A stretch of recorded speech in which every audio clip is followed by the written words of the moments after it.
despacito, porque entre mis brazos te quiero tener.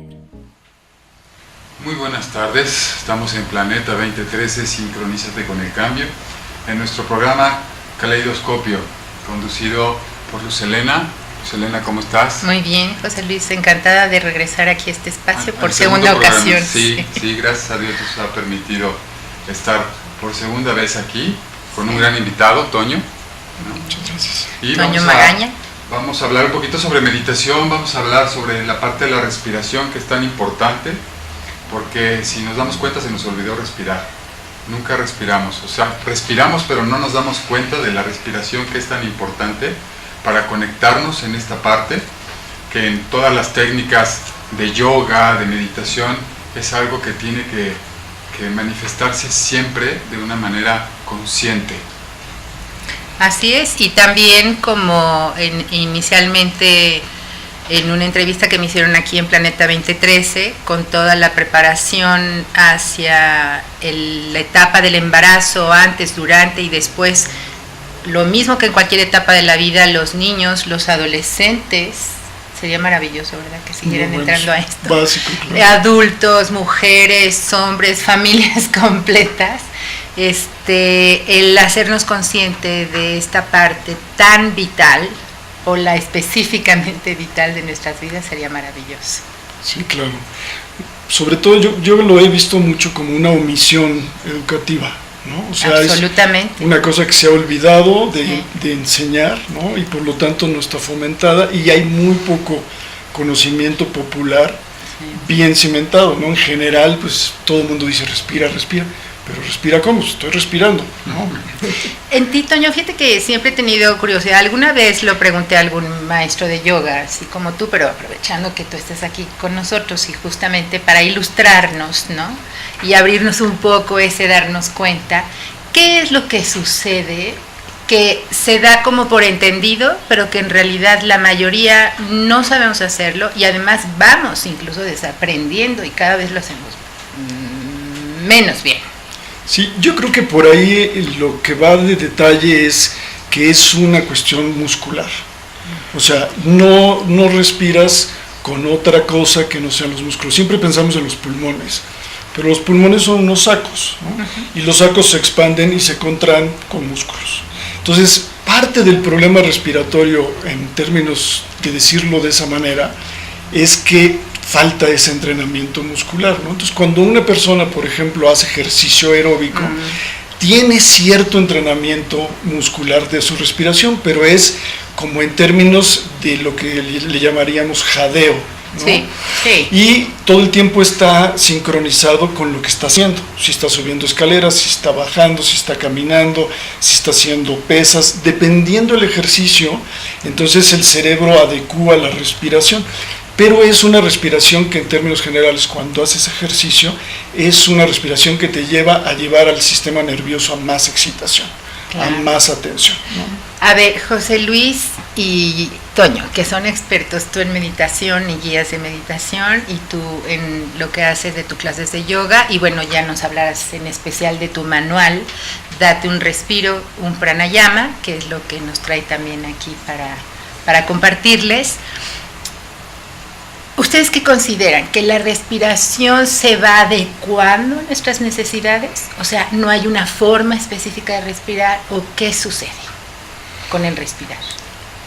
Pues mira, yo creo que es una cuestión de patrones que se van haciendo en la vida.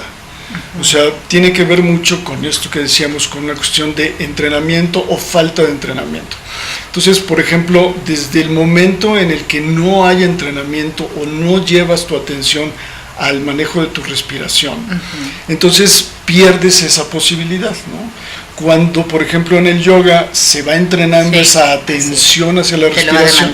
Exacto, y además se vuelve una cuestión, un acto consciente, que digo, la naturaleza es maravillosa, y la gran pregunta para mí sería, ¿cómo es posible que en términos energéticos, lo más fundamental de la vida, tenga desde el principio la posibilidad de ser manejado por mí, claro, ¿no? O por cualquiera? Claro.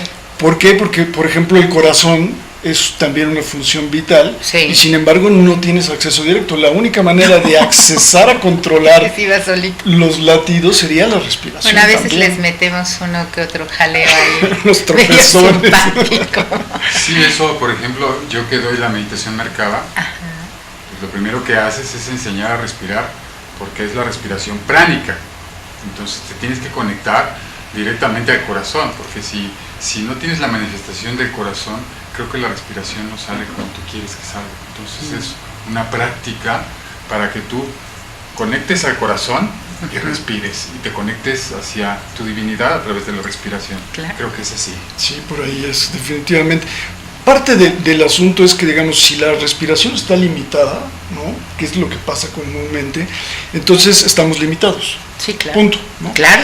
Parte del concepto de pranayama es Hasta- la expansión. Hasta en ¿no? tus conexiones, ¿no? O sea, Exacto. como que no pones la misma atención, la memoria no accesa tan fácilmente. Claro.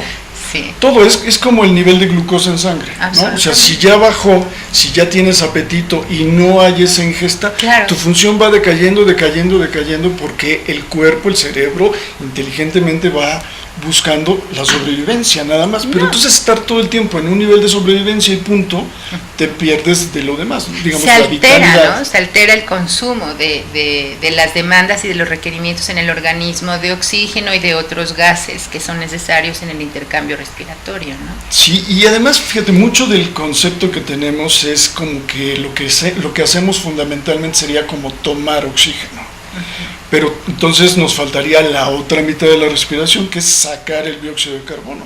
Sí. Y cuando no sacas el dióxido de carbono, te estás quedando con toxinas en el organismo. Sí. ¿no? Por ejemplo, el hecho de que el alcoholímetro se mida no en la sangre, sino en la respiración, es por clarísimo. Es que allí está Ahí se quedó sucediendo, guardado. no, y está sucediendo una desintoxicación en la respiración. Entonces ahí es donde la puedes medir directamente y tener un valor inmediato. Inmediato. ¿no? De otra manera te tardas más y no sabes bien qué está pasando y demás. ¿no? Sí, ahora que mencionabas tú de la cuestión del entrenamiento muscular, a veces se me olvida, pero bueno, yo fui instructora de aeróbicos por muchísimos años antes de entrar a la educación perinatal, y digo de veras muchísimo porque para mí fueron como más de 10, Bueno, eso 15 sí es quizás, mucho. no sé, desde muy chica inicié como los 17 años o algo así, ¿no? Y me encantó compartirlo. Pero ahí eran un tipo de respiraciones las que se manejaban, como estamos mencionando, dependiendo del tipo de ejercicio que se llevaba, conforme fue evolucionando incluso la misma práctica de los aeróbicos, en donde yo me quedé en circuitos, en donde ya entrabas a los gimnasios y entonces hacías tantito de esto y tantito de otro, no nada más en la parte del salón y con música y demás, y levantabas una pesa y a lo mejor subías a la bicicleta y entonces ya todo eso se complementaba. Después en el trabajo con las embarazadas y de preparaciones para los partos, pues es otro mundo de aprendizaje en la forma de respiración para ayudar a las concentraciones o a las necesidades que las personas requieren de acuerdo a lo que su actividad demande o a su circunstancia incluso de vida, ¿no? Y entonces eso sin querer como mamá lo fui aplicando también con mis hijos, ¿no? Que si cuando se asustaban por algo o alguna vez que se cayeron, o sea, lo primero que le decía es, a ver, tranquilízate y primero que nada respira, porque si no te quedas sin aire y entonces eso te va a hacer sentir Claro, claro.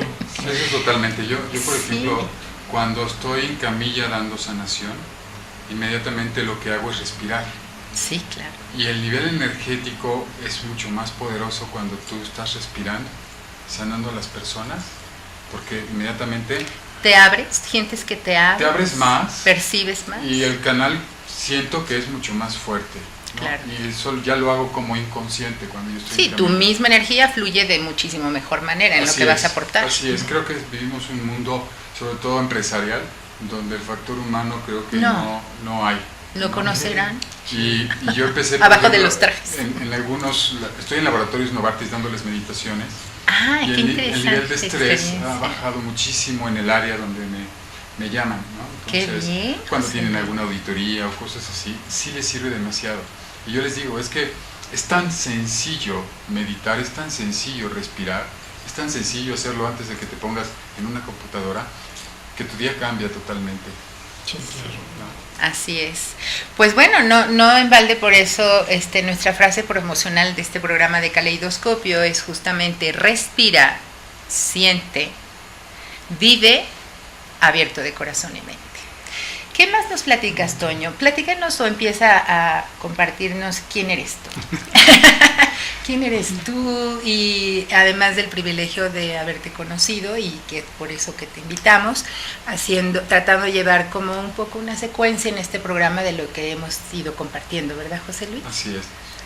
Pues mira, yo me inicié con el yoga realmente enviado como por médicos, ¿no? O sea, había la recomendación de, ¿y por qué no, además de lo que estamos haciendo, no vas al yoga, ¿no? Y cuando se repitió eso varias veces, dije, bueno, pues hay que obedecer, porque de alguna manera te están pidiendo o indicando una medicina, ¿no? Una medicina. Entonces fuimos tomando clases y demás, pero muy rápidamente sucedió que tenía yo que suplir a los maestros, nada más debido a la constancia con la que estaba yo tomando clases, ¿no? Y después me invitaron a un retiro para ser maestro, que eso iba a evolucionar más mi práctica. Yo iba muy detrás del lado personal de mi práctica. Yo no quería ser maestro, no era mi intención enseñar ni nada. Y todo esto se da, pasa un tiempo y después digo, bueno, me voy a ir un mes a San Francisco. Me abren las puertas, me dan la oportunidad y se vuelve una manera muy, muy intensiva de darme cuenta realmente de lo que significa el yoga, ¿no?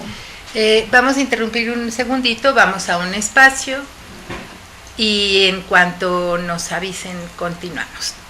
Continúan diciendo y ahorita paramos. Entonces, ahí en San Francisco. En San Francisco, digamos, se vuelve como un intensivo, ¿no? O sea, vivir en el estudio, trabajar en el estudio, estar tomando las clases todo el día. Solamente descansábamos los domingos que nos íbamos a andar en bicicleta. Ah, qué rico. Pero todo lo demás era puro yoga, ¿no? Entonces, esa experiencia, digamos, me marcó en términos de mi práctica personal, ¿no? Sí, seguramente. Y también en el sentido de la importancia de cómo comunicar y de cómo enseñar y por qué enseñar las prácticas de yoga, ¿no? Sí, dar clases, instruir yoga no es nada sencillo. No. Y es muy profundo, es muy amplio y a veces no se tiene plena conciencia de ello en los instructores o en la instrucción. Qué bonito, Toño. Hay muchas cosas que tienes que saber, ¿no? Y que vas aprendiendo durante la misma clase, ¿no? Durante el mismo impartir. Pero yo creo que la parte que a mí más me llamó la atención era la profundidad de hacerlo uno, tu propia práctica personal. Pues ¿no? es que ese es el yoga. El yoga no es una técnica en realidad, pero para nada. O sea, el yoga es una práctica. Exacto. Al menos para mí. Exactamente. ¿Tú qué opinas? Sí, en realidad además, digamos, es un acervo de prácticas muy vasto en el cual hay, primero que nada, una producción de bienestar y segundo, inclusive de salud, ¿no? Y como lo que tú mencionabas, ¿no? Es también una manera en la que tú vas profundizando a otros niveles y operando desde otro sitio, ¿no? Desde otra forma. Sí, por supuesto, el masaje de los órganos internos a través del yoga es maravilloso, la oxigenación de los propios órganos. No se compara con ninguna otra cosa. Sí, yo siento que es una práctica que todos deberíamos hacer, que las empresas deberían tener. Absolutamente, de acuerdo. Para que, pues, hablamos de capacidades y hablamos de desempeños y a veces pues, en las empresas juzgan porque todos tenemos problemas personales y todos. Y creo que implementar esto sería maravilloso en algún tipo de empresa, ¿no? Que tuvieran su maestro de yoga para poder fluir mejor en el trabajo y hacer mejor las cosas. Ya es una iniciativa que hace algunos años se ha ido tomando, afortunadamente, y bueno, a mí se me hace una maravilla y realmente habla de empresas con un nivel de conciencia y de darse cuenta de lo que se está viviendo realmente muy loable, ¿no? El factor humano es importantísimo. Pues es lo principal. Sí. Y fíjate que con respecto a lo que tú decías hace rato, creo que la parte que más me gusta del yoga es que es una exploración del ser humano, un descubrir realmente quiénes somos, ¿no? Cuáles nuestros potenciales, porque todo el tiempo estamos pensando como en el intelecto, ¿no? Vamos a detenernos un momentito y ahora regresamos con ustedes en unos minutos. Corriendo entre flores, trepando hasta el cielo, mundo bonito, colmado de amor. Pedime chiquito que baje una estrella